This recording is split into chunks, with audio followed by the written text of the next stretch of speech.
नमस्कार, मैं H S Lodha और आप मेरे साथ हैं लोधा जी क्लासेस के बीए प्लेटफॉर्म पर। बीए फर्स्ट ईयर में प्राचीन भारत के इतिहास का एक और नया टॉपिक डिस्कस करने के लिए, जिसके अंतर्गत आज हम डिस्कस करने जा रहे हैं एक और नया टॉपिक, अशोक का धम्म। जी हाँ दोस्तों, ये आपके सिलेबस का एक नेक्स्ट टॉपिक होने जा रहा है। पुराने जितने भी सेशन हमारे हुए हैं उन सभी सेशनों को आधार बनाते हुए आज का ये सेशन कवर करेंगे। बेसिकली कल वाला जो सेशन मैंने आपको लिया था मौर्य वंश की स्थापना वाला, जिसमें हमने चंद्रगुप्त के शासन से संबंधित महत्वपूर्ण चर्चाएं की थी, और आज का जो सेशन होगा थोड़ा बहुत उस पर बेस्ड होगा। इसीलिए मैंने कहा कि जो हमारे प्राचीन सेशन हुए हैं, पहले जो सेशन हुए, उनको आधार बना करके आज वाला सेशन हम कवर करेंगे। इसमें हम एक एक शब्द का अर्थ समझने का भी प्रयास करेंगे कि ये धम्म क्या होता है, और इस प्रकार से अशोक जो है प्राचीन भारतीय इतिहास में एक महान सम्राट क्यों माने जाते हैं। आइए शुरू करते हैं अपना आज का इंपॉर्टेंट सेशन। अगर आगे बढ़े उससे पहले उन छात्रों को कैसे छोड़ सकते हैं जो पहली बार सेशन को देख रहे हैं, जो पहली बार सेशन में आए हैं, क्योंकि उनको तो अभी तक इस प्लेटफॉर्म के बारे में कुछ विशेष पता नहीं है। तो थोड़ा सा मैं आप लोगों को बताते हुए चलूं। ये जो सेशन चल रहा है बीए फर्स्ट ईयर में प्राचीन भारत का इतिहास, काफी लंबे समय से चल रहा है। आज लेक्चर नंबर 24 होने जा रहा है। इससे पहले 23 लेक्चर हमारे हो चुके हैं। पूरे सिलेबस के अकॉर्डिंग चैप्टर वाइज चैप्टर हम सेशन को फॉलो करते हैं। इसके अलावा यदि आप जो है कोई अन्य सब्जेक्ट विजिट कर रहे हैं, ढूंढना चाहते हैं, यूट्यूब पर नहीं मिल रहा है, डिटेल में नहीं मिल रहा है, नोट्स के साथ नहीं मिल रहा है, तो आपको जाना चाहिए इसी चैनल की प्लेलिस्ट में। यदि आप इस चैनल की प्लेलिस्ट में जाते हैं तो आपको ये सारे सब्जेक्ट फ्री ऑफ कॉस्ट देखने को मिलेंगे। हर एक लेक्चर की डिस्क्रिप्शन में उसके नोट्स भी अवेलेबल होते हैं। ये सारे सब्जेक्ट, दैट मीन्स कि आपके सिलेबस से संबंधित इंपॉर्टेंट सारे सब्जेक्ट आपको पढ़ने को मिल जाएंगे। यदि कोई ऐसा सब्जेक्ट है जो यहाँ चैनल पर नहीं मिल पा रहा है तो बिल्कुल आप लोगों के लिए कमेंट बॉक्स खुला हुआ है, आप कमेंट कीजिए। हम पूरा प्रयास करेंगे कि उस सब्जेक्ट को जल्दी से स्टार्ट कर दें। आइए बढ़ते हैं। हाँ, इसके अलावा यदि आप में कोई भी छात्र किसी भी प्रतियोगी परीक्षा की तैयारी करने का सोच भी रहा है ना, तो आप लोगों के लिए मैंने एक नया चैनल बनाया है, यूट्यूब चैनल ही है, प्रज्ञान हिंदी के नाम से। यदि आप उसको विजिट करते हो तो आपको वहां पर देखने को मिलेगा top 5000 all India GK series, जिसमें हम वन लाइनर क्वेश्चन के रूप में अभी सेशन को कवर कर रहे हैं। मैक्सिमम क्वेश्चन वहां हो चुके हैं, और जैसे ही 5000 प्रश्न उस सीरीज के कंप्लीट होंगे उसके तुरंत बाद ही हम ये डिटेल क्लासेस चालू कर देंगे, जिसमें history, polity, geography, science, environment, economy, ethics, general Hindi, English, ये सारे सब्जेक्ट कवर किए जाएंगे डिटेल में और सब्जेक्ट के नोट्स के साथ में। ठीक है ना। तो सब कुछ फ्री ऑफ कॉस्ट रहेगा, शुरू से लेकर एंड तक सब कुछ फ्री ऑफ कॉस्ट रहने वाला है। सारी क्लासेस जीरो बेस पर स्टार्ट होगी, जीरो लेवल से स्टार्ट होगी। यदि किसी छात्र ने इससे पहले कोई सब्जेक्ट नहीं भी पढ़ा होगा ना, तो भी उसको आसानी से सब कुछ समझ आएगा। उसके लिए आवश्यक है बस टेलीग्राम ग्रुप को ज्वाइन कर लीजिएगा, ताकि आपको डेली अपडेट हमारी मिलती रहे। आइए शुरू करते हैं अपना आज का सेशन। ये आपका सिलेबस है जिसके अकॉर्डिंग हमारी क्लासेस अभी तक चल रही है। ठीक है। इसमें दोस्तों हम अभी जो है फर्स्ट यूनिट पूरी तरह कवर हो चुकी है, सेकंड यूनिट अभी चल रही है, जिसमें सेकंड यूनिट में भी कुछ टॉपिक आपके अब तक हो चुके हैं, कुछ टॉपिक आपके अब तक हो चुके हैं। आज हम बात करने जा रहे हैं अशोक के धम्म को। ठीक है ना, जो सेकंड यूनिट का आपका टॉपिक है। ठीक है, तो ये चैप्टर बाय चैप्टर आपके सेशन चल रहे हैं, आप देख लीजिएगा। जब डाउनलोड करेंगे पीडीएफ तो उसके बाद में आप पूरा चेक कर लीजिएगा। ये सारे टॉपिक जो है आपका इसी सेशन के अंदर होने वाले। ठीक है ना, 5 यूनिट तक का पूरा सिलेबस आपका कवर किया जाएगा यहीं पे। चलिए आखिरकार आते हैं टेबल ऑफ कंटेंट में। टेबल ऑफ कंटेंट में ये देखने को मिलता है कि हम यहाँ पर इस आज के पूरे लेक्चर में क्या क्या पढ़ने वाले हैं। तो दोस्तों बात करें यदि अशोक सम्राट की, या फिर अशोक सम्राट को महान शासक क्यों कहा जाता है, या अशोक का धम्म, दरअसल एक ही कॉन्सेप्ट है, एक ही कॉन्सेप्ट है। तो इस कॉन्सेप्ट को कवर करने के लिए सबसे पहले हम समझेंगे अशोक के धम्म वाले पॉइंट को या तथ्य को, कि अशोक का धम्म एक्चुअल में क्या है। बहुत सारे लोगों में कुछ बेसिक मान्यताएं रहती है कि अशोक का धम्म मतलब कि जो शिलालेख उसने बनवाए थे उसी को धम्म कह दिया गया। तो ऐसा नहीं है, उसका एक्चुअल अर्थ जो है हम आज इस पॉइंट के अंतर्गत समझने वाले हैं। इसके बाद में हम बात करने वाले हैं धम्म प्रचार के उपाय, कि अशोक ने धम्म के प्रचार के लिए क्या क्या उपाय किए थे। और लास्ट वाले पॉइंट में हम समझेंगे कि अशोक को एक महान शासक क्यों माना जाता है। ठीक है, तो इन तीनों पॉइंटों के माध्यम से आज का हमारा सेशन पूरी तरह कवर हो जाएगा। आइए एक एक करके इनको डिस्कस करना प्रारंभ करते हैं। ये आज के टॉपिक से संबंधित 2 प्रश्न है, पढ़ लीजिएगा। जिसके जब नोट्स डाउनलोड करोगे आप लोग तो इसको जरूर पढ़िएगा, उसके बाद ही टॉपिक में एंट्री कीजिएगा। क्योंकि जब आपको क्वेश्चन पता होता है ना, तो आपका दिमाग बस उसके आंसर को सर्च करने में लग जाता है, ताकि टॉपिक जल्दी से समझ आता है। ठीक है, चलिए बढ़ते हैं आगे। लेते हैं, एक एक पॉइंट को कवर करने का प्रयास करते हैं। सबसे पहले बात करते हैं अशोक के धम्म की। दोस्तों अशोक का धम्म, तो सबसे पहले तो देखिए अशोक का तो आपको पता है कि हम अशोक सम्राट की बात कर रहे हैं, मौर्य वंश के सम्राट अशोक की बात कर रहे हैं। लेकिन ये एक्चुअली में धम्म क्या होता है, बहुत सारे लोगों में गलत धारणाएं होती है। धम्म मतलब कि जैसे आप ये मेरे पीछे एक पिक्चर देख रहे हैं, ये है ना, तो कुछ लोग इसी को धम्म मान लेते हैं कि भाई यही धम्म है ना। बहुत सारे लोगों में ऐसी मान्यताएं हैं। धम्म एक्चुअल में धम्म मतलब कोई शिलालेख नहीं है। जी हाँ, उन्होंने शिलालेख, बहुत सारे शिलालेख बनवाए थे जिसके माध्यम से भी उन्होंने धम्म का प्रचार किया था। धम्म का प्रचार, धम्म का मतलब होता है, धर्म तो समझते हो ना आप लोग, धर्म संस्कृत शब्द है धर्म, और उसी का रूपांतरण है पाली भाषा में धम्म। क्या है? धम्म। याद रखिएगा, धम्म मतलब संस्कृत में बात करोगे तो धर्म, ठीक है। तो धर्म से ही धम्म का निर्माण हुआ है, याद रखिएगा। तो धम्म दैट मीन्स धर्म, ठीक है। तो अशोक का धम्म मतलब अशोक का धर्म। अब मेरे ख्याल से ये टॉपिक कॉन्सेप्ट जो है अब आपको आसानी से समझ आएगा। चलिए थोड़ा सा आप डिस्कस करना प्रारंभ करते हैं, टॉपिक में एंट्री करते हैं। दोस्तों एक विद्वान थे जिनका नाम था H.G. वेल्स महोदय। उनका मानना था कि जो अशोक है ना, ये सिर्फ भारत के ही नहीं बल्कि विश्व स्तर के महानतम शासकों में से एक है। लेकिन अगर कहें कि क्या उनकी जो ये विशालता है या जो फिर जो महानता है, क्या उनके साम्राज्य विस्तार के लिए है?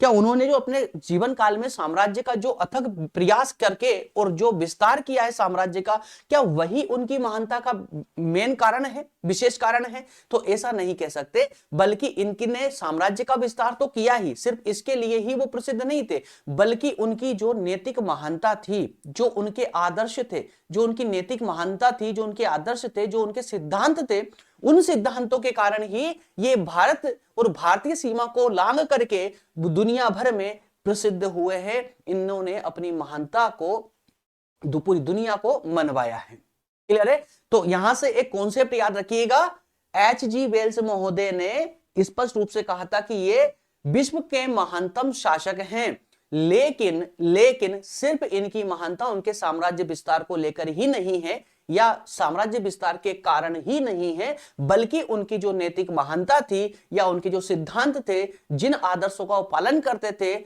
उन्हीं सब कारणों से ही इनको इतनी प्रसिद्धि हासिल हुई थी। इसके अलावा अशोक ने स्वयं भी एक बात कही थी। उन्होंने कहा था कि चाहे किसी भी राज्य का राजा हो, किसी भी राज्य का राजा हो, उस राजा की प्रसिद्धि जो है ना, उस राजा की प्रसिद्धि उसकी जनता का नैतिक उत्कर्ष है। यह देखा जाना बहुत जरूरी है कि राजा जो है अपनी जनता का कितना नैतिक उत्कर्ष कर पाया है। क्लियर है? इसी में राजा की सफलता उन्होंने बताई थी। अशोक ने स्वयं अपने एक शिलालेख में कहा था, अशोक इस उद्देश्य में पूरी तरह सफल रहा है। सम्राट अशोक ने तत्कालीन सामाजिक तनाव, संकीर्णतावादी झगड़ों को समाप्त करने के लिए और अपने विशाल साम्राज्य के विभिन्न भागों के मध्य सौहार्दपूर्ण संबंधों को विकसित करने के लिए धम्म का प्रतिपादन किया। एक धम्म का प्रतिपादन किया। धम्म दैट मींस कि दिमाग में गूंजना चाहिए, जब जब धम्म आए मतलब धर्म, ठीक है। एक धर्म का या एक धम्म का प्रतिपादन किया। बात समझ आई? तो सम्राट अशोक ने जो कहा उसे उन्होंने हूबहू करके दिखाया। मतलब जो संदेश उन्होंने अन्य राजाओं के लिए या प्रजा के लिए दिया, उनका स्वयं पहले उन्होंने उन सिद्धांतों का आचरण किया, उन सिद्धांतों पर चले। उन सिद्धांतों पर चलने के बाद ही उन्हें वह प्रसिद्धि हासिल हुई जिसे आज प्राचीन भारत में इतने सम्राट भरे पड़े हैं, लेकिन महान सम्राट के नाम से अशोक को ही जाना जाता है। उसके पीछे रीजन उनके नैतिक महानता या उनके सिद्धांत ही है।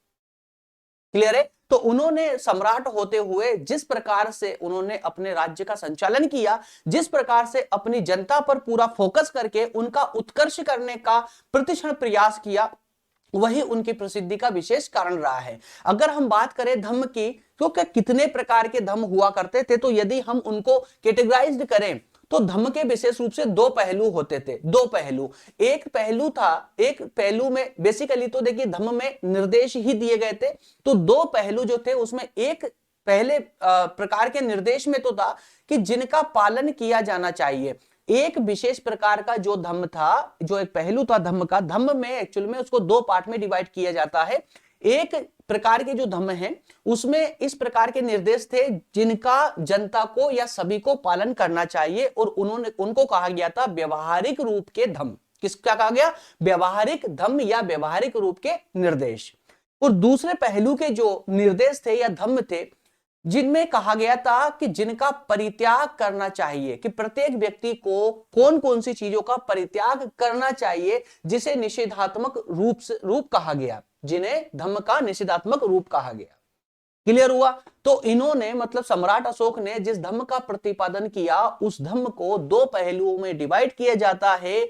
एक पहलू में तो वो निर्देश आते हैं जिनका सभी को पालन करना चाहिए, जिसे धम्म का व्यवहारिक रूप से कहा गया, व्यवहारिक रूप कहा गया। और दूसरे प्रकार के निर्देशों में या दूसरे पहलू के निर्देशों में वो प्रकार के निर्देश आते हैं जिसमें सभी को किस चीज का परित्याग करना चाहिए यह बताया गया था, जिसे निषेधात्मक रूप कहा गया धम्म का। क्या बात समझ आए आप लोगों को? तो अशोक का धम्म का सिंपल सा अर्थ यह हो जाता है कि उन्होंने एक विशेष प्रकार के धम्म का प्रतिपादन किया। धम्म दैट मीन्स धर्म का प्रतिपादन किया है। क्लियर? और उन्होंने जो है हर स्तर के अपने साम्राज्य, अपने विशाल साम्राज्य के हर स्तर को उन्होंने बहुत ही सौहार्दपूर्ण तरीके से देखा, और वहां पर जो है हर प्रकार की सिचुएशन को हैंडल करने का उन्होंने प्रयास किया, और संभवतः वो उसमें सफल भी रहे। और इन सभी कारणों से ही जो है वो आज इतनी प्रसिद्धि हासिल करके बैठे हुए हैं। क्लियर? इसके अलावा सेकंड पॉइंट जो था वो धम्म के प्रचार के उपाय थे, कि उन्होंने अपने धम्म के प्रचार के लिए क्या क्या प्रयत्न किए, किस किस प्रकार से अपने धम्म का प्रचार किया। धम्म दैट मीन्स, फिर मैं बार बार रिपीट करूंगा क्योंकि बहुत सारे बच्चे बाद में ज्वाइन करते हैं क्लासेस को, इसलिए उनको कंफ्यूजन ना हो। धम्म दैट मीन्स, और हाँ, जिनको विस्तार से जानना वो फिर से सेशन को शुरुआत से लगाइएगा। जो भी बच्चे बीच में आ रहे हैं कृपया करके अपनी रेड लाइन को उंगली पर डालिए और खिसकाइए, वो शुरू से लेक्चर को लगाइएगा, तभी जाकर पूरा टॉपिक समझ आएगा आपको। ठीक है ना? तो धम्म के प्रचार के उपाय मतलब धर्म के प्रचार के उपाय, जिस धर्म का वो आचरण करना चाहते थे या कर रहे थे उसका प्रचार करने के लिए उन्होंने क्या क्या कदम उठाए। तो सबसे पहले तो अगर बात करें तो सबसे पहले नियमित धम्म पूजा। नियमित धम्म पूजा, ठीक है, नियमित धम्म पूजा। तो उन्होंने, देखिए मैंने अभी थोड़ी देर पहले क्या कहा स्पष्ट रूप से कि यार उन्होंने जो भी अपने मुख से कहा या उन्होंने जो भी संदेश दिया जनता को, उन सभी संदेशों का उन्होंने पहले पालन किया, उसके बाद ही उन्होंने जनता से या अन्य किसी से करने को कहा। तो जब उन्होंने नियमित धम्म पूजा के सिद्धांत का पालन किया उसके बाद ही उन्होंने धम्म पूजा का सिद्धांत आगे जनता के लिए आगे बढ़ाया और सभी से यही अनुरोध किया कि आपको भी नियमित रूप से धम्म पूजा करना चाहिए। धम्म दैट मीन्स धर्म पूजा। और इस पक्ष में कह सकते हैं कि ब्रह्मगिरी अभिलेख जो हमें प्राप्त हुआ है, उस ब्रह्मगिरी अभिलेख से स्पष्ट रूप से पता चलता है कि शुरू से लेकर 2.5 वर्षों तक जो है अशोक एक महान उपासक या कहेंगे सामान्य उपासक के रूप में दिखते हैं। किसमें? ब्रह्मगिरी अभिलेख में। शुरू से 2.5 वर्षों तक वो एक सामान्य उपासक रहे और बाद में वो नियमित पुजारी बन गए। समझिएगा, है ना? तो ये उनके सिद्धांतों का पालन करने के कारण ही ऐसा होता है। तो उनका पहला प्रयास तो जो था या पहला जो प्रचार था प्रयास था प्रचार करने का, वो था नियमित धम्म पूजा। पहले उन्होंने स्वयं की, उसके बाद जनता तक आगे इसको बढ़ाया, है ना? तो जिससे उनके धम्म का प्रचार हो सके, उनके धर्म का प्रचार हो सके। इसके बाद में सेकंड बिंदु के रूप में धम्म यात्रा। धम्म यात्रा तो अशोक ने जो बिहार, है ना, मठ बिहार जो हुआ करते थे, बौद्ध बिहार, तो उन यात्राओं की अपेक्षा धम्म यात्राएं चालू करने पर उन्होंने ज्यादा दबाव बनाया, ज्यादा फोकस किया। क्योंकि इन जो धम्म यात्रा मतलब एक तरह से जुलूस मान लीजिए, रैली मान लीजिए, धार्मिक जो भी धार्मिक रैलियां निकलती है ना, उसी धार्मिक रैली को ही धम्म यात्रा का नाम दिया गया। क्योंकि ऐसे धम्म यात्राओं में जो है धार्मिक प्रकार की वार्तालाप होती है, धर्मोपदेश दोनों जो है ना बहुत तीव्र गति से होते हैं। इस प्रकार की जो रैलियां निकलती है तो रैलियों में वही लोग शामिल होते हैं जो इस चीज में इंटरेस्ट रखते हैं जिसमें वो शामिल हुए। तो जब इसमें इंटरेस्ट रखेंगे तो वहां पर एक धारणा वाले लोग, अधिकतम लोग मिल जाते हैं। तो मिलने से क्या होता है, वहां धार्मिक वार्तालाप ज्यादा होती है, धर्मोपदेश के, है ना, धर्मोपदेश ज्यादा होने लगते हैं। तो और सम्राट अशोक ये चाहते थे कि धर्म की, धार्मिक रूप से जो है धर्म की अधिकतम वार्तालाप हो जिससे इस धर्म का या धर्म का अधिकतम रूप से प्रचार हो सके। ठीक है, तो धम्म यात्रा का उन्होंने एक प्रयास किया या एक साधन के रूप में प्रयोग किया। इसके अलावा धम्म मंगल, धम्मदान और धम्म विजय, धम्म मंगल, धम्मदान और धम्म विजय को भी इन्होंने अपना अस्त्र बनाया धम्म प्रचार में। अशोक ने धम्म मंगल, धम्मदान, धम्म विजय का भी बीड़ा उठाया। क्लियर है। इसके अलावा चौथे पॉइंट के रूप में आता है धम्म श्रवण। धम्म श्रवण, तो अशोक ने जनसाधारण के लिए धम्म श्रवण की व्यवस्था भी की।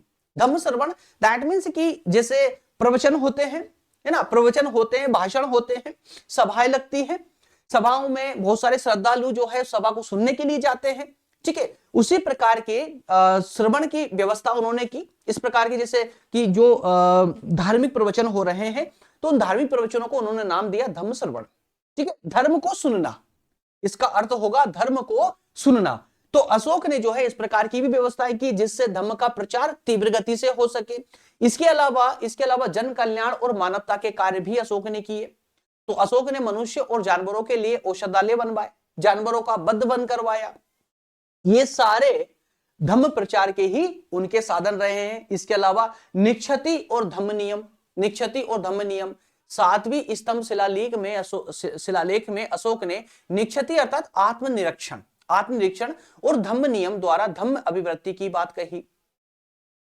अंतिम रूप से देखें तो स्तूप, विहार और स्तंभ, तो स्तूप, विहार और स्तंभ इनका खूब अच्छे से इन्होंने निर्माण करवाया। स्तूपों का, विहारों का और स्तंभों का निर्माण उन्होंने करवाया अशोक सम्राट ने धम्म प्रचार के लिए। तो धम्म की ओर आकृष्ट करने के लिए अशोक ने कई स्तूप, विहार और स्तंभ बनवाए। तो दोस्तों एग्जाम के पॉइंट ऑफ व्यू से यदि आप देखते हो तो ये 7 पॉइंट मैंने दिए हैं धम्म के प्रचार के साधनों के रूप में। ठीक है ना, तो अब क्वेश्चन को थोड़ा फोकस करके यदि आप समझेंगे ना तो क्वेश्चन को समझिएगा तो वहां पर कुछ थोड़ा घुमा फिरा कर भी आपको दे सकते हैं। धम्म प्रचार के साधन बताइए, धम्म प्रचार के उपाय बताइए, धर्म प्रचार के कारण बताइए, उसके प्रयास बताइए, ये सारे बिंदु। लेकिन धम्म प्रचार कैसे किया था, किन साधनों के माध्यम से अशोक सम्राट ने किया था, वो ये 7 पॉइंट मैंने आपको दिए हैं जो एग्जाम में आपकी अथक हेल्प करने वाले हैं, बहुत हेल्प करने वाले हैं। आइए अब बढ़ते हैं इसके तीसरे पॉइंट की ओर जो कि बहुत इंपॉर्टेंट है और जो सेपरेट क्वेश्चन का रूप में भी माना जाता है या एग्जाम में देखने को मिलता है। एग्जाम में स्पष्ट रूप से क्वेश्चन किया जाता है 3 नंबर या 5 नंबर में कि अशोक एक महान सम्राट माने जाते हैं, क्यों, वाई। ठीक है, तो अब इसको क्वेश्चन को बड़ा कर देंगे, घुमा फिरा देंगे, प्राचीन इतिहास वगैरह वगैरह में अशोक सम्राट को जो है, सम्राट अशोक को महान शासक क्यों माना जाता है, तो उसके कुछ रीजन बताइए, कारण बताइए। तो उसी कुछ बिंदुओं पर हम चर्चा करने वाले हैं। भारतीय इतिहास में नहीं बल्कि विश्व स्तर पर ये अशोक जो है एक महान सम्राट के रूप में प्रसिद्ध है ना। प्रसिद्धि के रीजन में आपको बता चुका हूं क्यों प्रसिद्ध है ये। तो आइए कुछ पॉइंट जो है इनकी प्रसिद्धि को लेकर के देख लेते हैं कि क्यों एक्चुअल में ये महान माने जाते हैं। पहला रीजन जो है वो ये नहीं था कि वो सम्राट थे, पहला रीजन था कि वो जो व्यक्ति थे, उनका जो व्यक्तित्व था, वो व्यक्तित्व बड़ा धनी था, महान व्यक्तित्व का धनी, महान व्यक्तित्व का धनी। तो उन्होंने कई सारे युद्ध लड़े और कई युद्धों में अपने साम्राज्य का खूब प्रयास किया, खूब विस्तार किया। एक कलिंग युद्ध जब हुआ, उनका अंतिम युद्ध माना जाता है कलिंग युद्ध। जब उन्होंने कलिंग युद्ध को लड़ा, हालांकि उस युद्ध को भी उन्होंने जीता, उस युद्ध को लड़ने के बाद में, युद्ध समाप्त होने के बाद जब वो युद्ध क्षेत्र में गए तो वहां पर जब लोगों को मरते हुए देखा कि कितने लोग उनके कारण मर चुके हैं, उनके साम्राज्य विस्तार के कारण मर चुके हैं, वहीं से उन्होंने इस युद्ध नीति को त्याग दिया। वो वहीं से जो है उनके अंदर उदारता, सत्यनिष्ठा, कर्तव्य निष्ठा, धर्मपरायणता, अहिंसा, त्याग, सेवा भावना, ऐसे महान जो गुण थे वो अयानाश रूप से ही उनके अंदर प्रवेश कर गए और उन्होंने युद्ध नीति को हमेशा के लिए त्याग करके वो धम्म प्रचार, धम्म प्रयास या कहें कि मानव कल्याण के लिए अपना जीवन अर्पित कर दिया था। कलिंग युद्ध के बाद अशोक के व्यक्तित्व में विशेष गुणों का विकास हुआ। उनमें कर्तव्य निष्ठा, सत्यनिष्ठा जैसे अथक कई सारे ऐसे महान या कहें कि श्रेष्ठ मानवीय गुण थे जो उनके अंदर उनका सभी का समन्वय हुआ। एक शक्तिशाली और वैभव संपन्न शासक होते हुए भी उनका व्यक्तिगत जीवन नैतिकता और आध्यात्मिकता की भावना से ओतप्रोत था।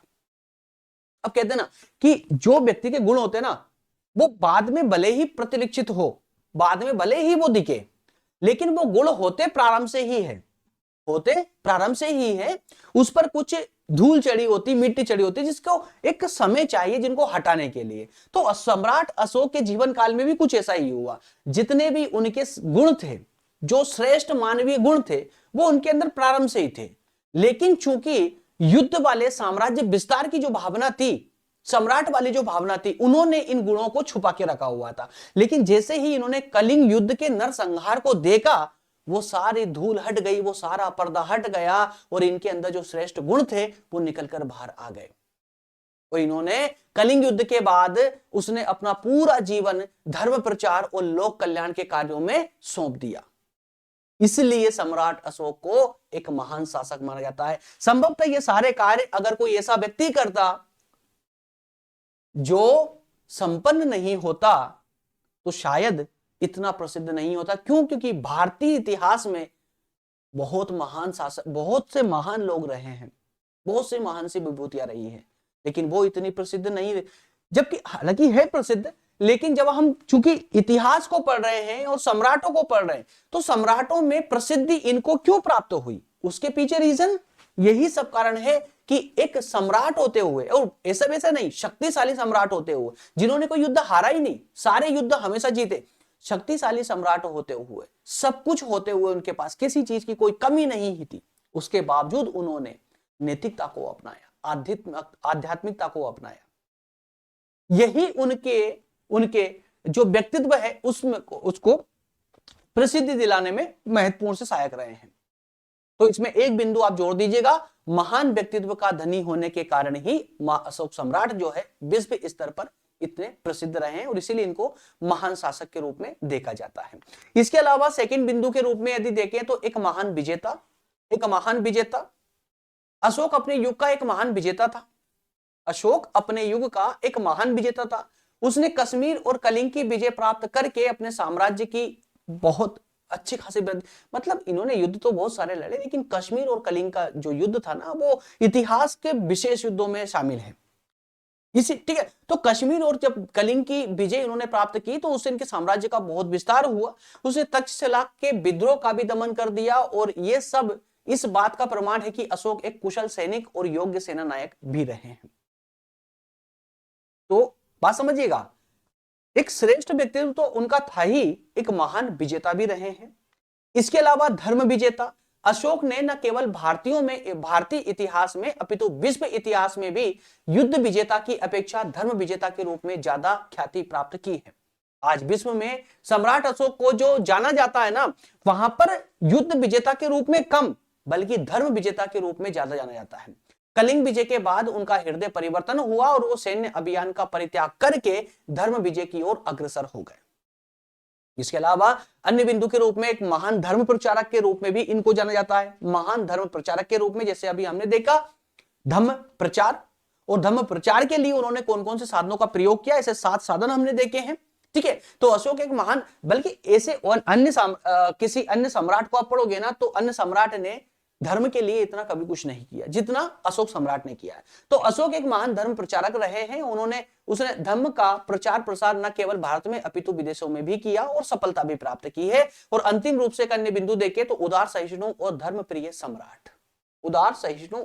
सम्राट अशोक ने धर्म के वास्तविक रूप को समझकर उसे मूर्त रूप प्रदान किया और अपने व्यक्तिगत जीवन में उन सिद्धांतों को या उस धर्म को अपना करके एक आदर्श भी प्रस्तुत किया समाज के सामने या दुनिया के सामने। अशोक ने सत्य और अहिंसा को अपनाया और जीवन में सादगी और सरलता को अपना लिया।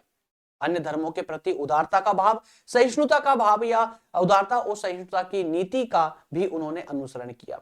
इसी कारण से, इन सभी कारणों से जो है इन्हें एक महान शासक के रूप में देखा जाता है। इस विवेचन से स्पष्ट होता है कि अशोक एक महान सम्राट था। अशोक ने जिस विश्व कल्याण का अभिनव प्रयास किया, जिसके कारण मानवतावाद और अंतरराष्ट्रीयतावाद की वृद्धि हुई, उसकी आज तक कोई बराबरी नहीं कर सका। और यही रीजन रहा है कि जितने भी सम्राट हमने पढ़े हैं अभी तक, उन सभी सम्राटों में अशोक एक महान सम्राट के रूप में उभरे हैं। और इसी कारण से आज भी कई सौ सालों के बाद, आज भी और आने वाले कई सौ सालों के बाद तक भी जो है प्राचीन इतिहास में महान सम्राट अशोक जो है अपना स्थान इसी प्रकार से बनाए रखेंगे और इसी प्रकार से हम इनको महान सम्राट के रूप में ही पढ़ते रहेंगे। ओके फ्रेंड्स, उम्मीद करता हूं सेशन आपको कंप्लीट समझ आया होगा। नेक्स्ट टॉपिक में हम डिस्कस करेंगे लेक्चर नंबर 25 में मौर्य कला और स्थापत्य कला। क्योंकि मौर्य वंश से संबंध में जो ना कई सारे क्वेश्चन आते हैं, और मौर्य वंश में जैसे हमने कल आपको चंद्रगुप्त मौर्य के बारे में पढ़ा था, आज सम्राट अशोक के बारे में पढ़ा।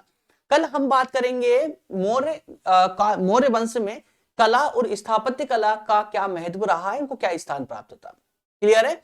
चलिए तो मिलेंगे नेक्स्ट सेशन में। और जाने से पहले मैं आप लोगों को रिमेंबर करवा दूं फिर से, क्योंकि आप लोग जो है सेशन में बीच में बोलने से मतलब रहता नहीं है। डिस्क्रिप्शन में आप लोगों के लिए पीडीएफ की लिंक दे रखी है, नोट्स की डाउनलोड कर लीजिएगा, रिवीजन लगाने में बहुत हेल्प होगी। नहीं तो बाद में आप लोग फिर मुझसे मांगोगे व्हाट्सअप करके।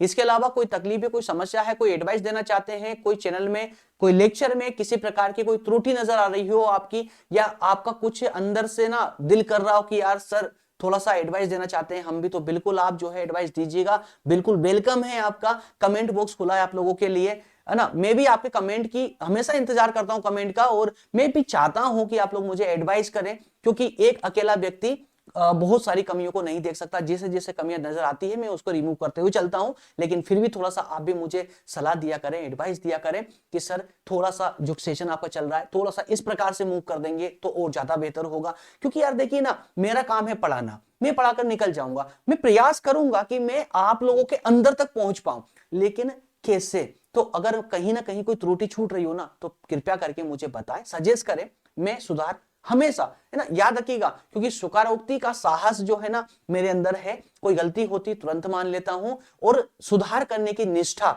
इसका तो मैंने हमेशा पालन किया है। कहा है ना, स्वीकारोक्ति का साहस और सुधार करने की निष्ठा, और इस सिद्धांत को आप भी अपनाइए, बहुत अच्छा है, बहुत इंपॉर्टेंट है, आपके व्यक्तित्व में निखार ला देगा। तो दोस्तों याद रखिएगा, भूलिएगा मत, कोई अगर त्रुटि नजर आ रही हो पढ़ाने के तरीके से लेकर के कंटेंट में भी, या चैनल में कहीं से कहीं तक कोई आपको लगता है कि यार कुछ ऐसा नहीं बल्कि ऐसा और होता तो ज्यादा बेहतर होता, बिल्कुल आप मुझे सजेस्ट कर सकते हैं। कमेंट बॉक्स खुला हुआ है, कोई चार्जेस नहीं लगता है, एडवाइस कीजिए, आप लोगों का ही चैनल है, आपके अनुसार ही चलेगा। क्लियर है? इसके अलावा टेलीग्राम ग्रुप की लिंक और व्हाट्सएप चैनल की लिंक डिस्क्रिप्शन में है, ज्वाइन कीजिएगा।